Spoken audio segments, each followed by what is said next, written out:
আমাকে যেতে দাও। আমি তোমার কি ক্ষতি করেছি? আমাকে যেতে দাও।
না মল্লিকা,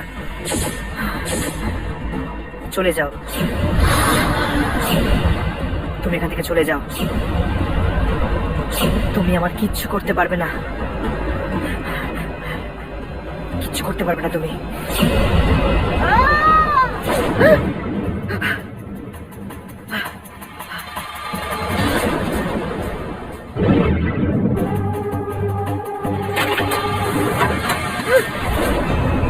তুমি কে? তুমি? সরি, আপনি জেগে গেছেন? শরীর কেমন আছে আপনার? আমি ঠিক আছি। এটা কোন জায়গা? আরে আপনি আপনি কি করছেন? আপনার শরীর ঠিক নেই, আপনি আরাম করুন। আমি একদম ঠিক আছি। আপনি কে? আমি আমার নাম স্নেহা। 3 দিন আগে আমি ওই আপনাকে শহরের বাইরে ওই অজ্ঞান হয়ে পড়ে থাকতে দেখলাম, তাই নিয়ে চলে আসলাম। কি? আমি 3 দিন ধরে অজ্ঞান ছিলাম? আগে হ্যাঁ, আসলে এ তো ভগবানের অনেক বড় কৃপা যে আপনার কিছু হয়নি। এমনিতে আপনি অজ্ঞান হলেন কি করে?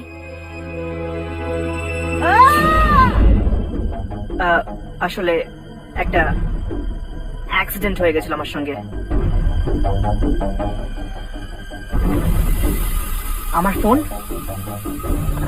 1 মিনিট। হ্যাঁ,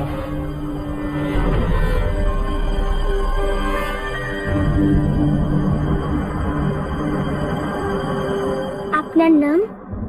হর্ষ।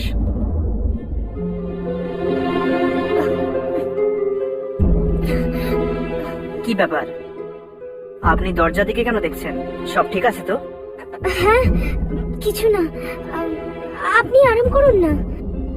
না, আমি এবার যাব। আমি বললাম আপনি কোথাও যাবেন না, এই ঘরের বাইরে একদম বেরোবেন না। আমি আপনার জন্য হলুদ দুধ পাঠিয়ে দিচ্ছি।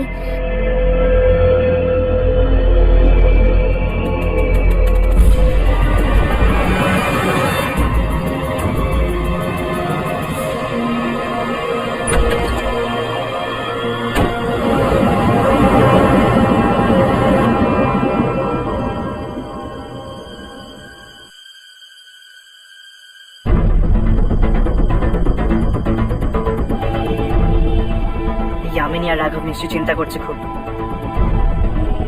আমি ফোন করে দেখছি।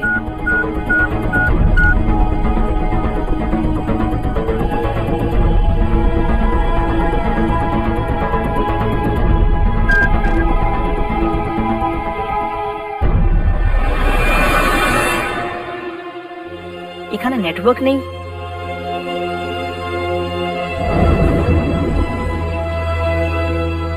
4টে বেজে গেছে, আমাকে যেতে হবে।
খোলো, দরজা খোলো,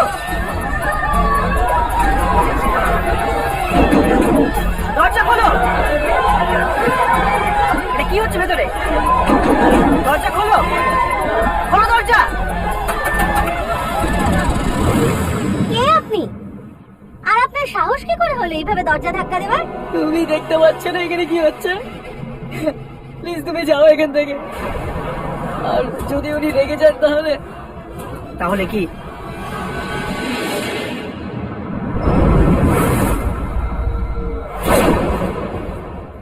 হর্ষ, তুমি এই বাড়ির একজন অতিথি। ভালো এটাই হবে যে নিজের সম্মান নিয়ে থাকো, কোনো ব্যাপারে অধিকার ফলানোর চেষ্টা করো না। আপনি কে? আমার নাম হলো জায়ান্ট। এই বাড়িটা আমার, আর স্নেহা আমার মেয়ে। তুমি যাও এখান থেকে, যাও।